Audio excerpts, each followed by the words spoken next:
Alright, so today I'll be presenting on the parvovirus in canines.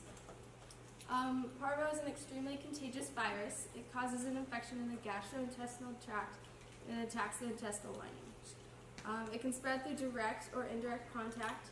Direct would be through the nose or mouth with infected feces, and in indirect, the virus can live on clothing equipment and on human skin. So very cautious in vet clinics when it comes to this. So symptoms of parvo would be vomiting, and the vomiting would clear watery, foamy, like a white color and slimy. Diarrhea is often bloody and foul smelling.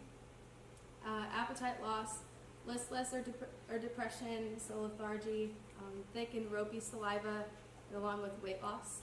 So parvo is mostly seen in puppies younger than 4 months old, and it can also affect unvaccinated or incomplete vaccinated dogs. So it can appear in older dogs, but it's very rare. Now, when you say incomplete, can you explain that to me? Yes. So later in the presentation, I'll go into there's 3 shots for parvo. Okay. So I'll be later. Good. Yes. All right. So precautions. So where I worked this summer was, if any of you are from Indianapolis area, I worked at VSEC, which is a branch of NOAA's. So I worked at a 24-hour emergency clinic in Greenwood. So we always, whenever we got a call that had symptoms of parvo and it was a young puppy, we always made them stay outside, in their car preferably. One of the techs would dress in, we have plastic boots, their gowns, their gloves, their hair has to be up, and none of their personal like stethoscope or any of their equipment that they normally keep on them goes out with them. I like that idea, keeping you in the car. Yes. So for cleaning, so if we have had a few cases where they did not describe all the signs, so we did not think it was parvo until we got them into an exam room. So when this happens, after they leave, that room is no longer used for, I think it's about 4 or 5 hours. Just that was one of our rules. And we clean with rescue. So when we clean, we also gown up. We clean with a rescue solution, which is a solution that can kill the parvovirus, and so that stays on. So we spray it and leave it on for about 10 minutes, and then we go back in with a bleach solution, and then back in with rescue.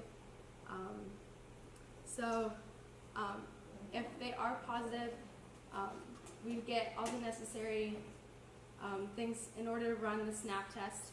And if it does come back positive, we take the animal with the owner around back to a door that leads right into isolation, so they do not come in contact with anyone or anything inside the actual clinic.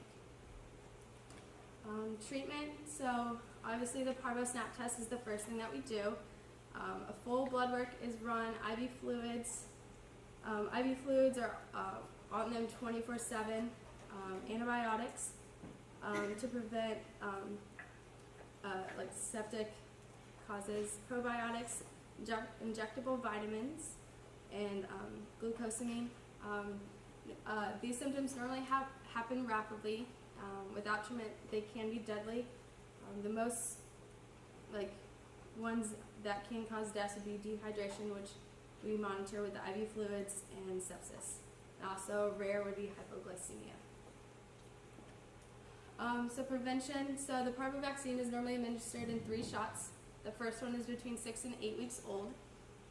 Then the next one is in around 10 to 12 weeks, and then finally 14 to 6 weeks.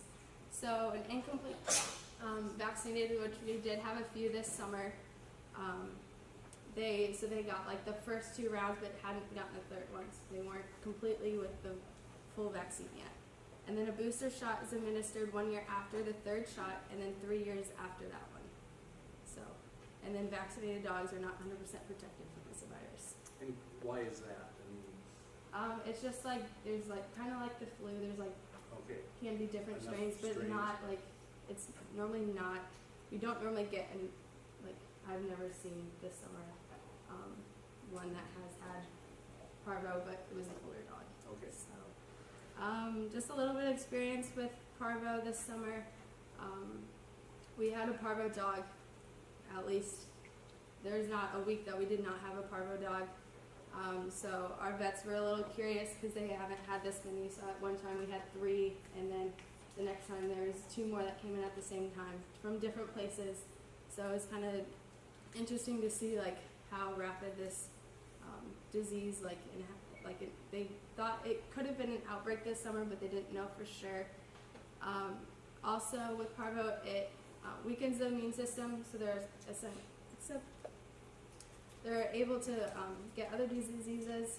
So this summer, I was in charge and worked a lot with a husky puppy, or husky German Shepherd puppy, and she actually got strangles along with parvo, which strangles can affect multiple different areas in different dogs, but this one really affected her like respiratory and like her face, so her face and tongue and gums all swelled up super big. So we always went in, I think it was every 2 hours, with a hot rag and comfort her, like wrapped it around. And so we always try and make sure we monitor them very well. In our isolation, we have a camera that focuses on each cage if we have more than one dog, and then they're out in the treatment area with their charts out in front. So we're always looking at them and making sure everything is okay. And those are Okay. resources. Any Okay, questions? so comments, questions, I bet we have some. I'll let you point to people. Yeah, please. Did the vets that you were working with say anything about parvo being maybe more fatal this year than in previous years? They did not this year. All of the dogs that I personally worked with, they all made it through. I think we did have 2 fatalities this summer, but that was they had multiple other diseases like on top of parvo, so it just really made them hard. And they also were extremely young puppies too. I'm just curious, how many antibodies against parvovirus come across the colostrum? I just don't know. You know, if the mother is well immunized, does that help the puppy later? I don't know, or maybe not because there's different strains. You know, the titer for that antibody.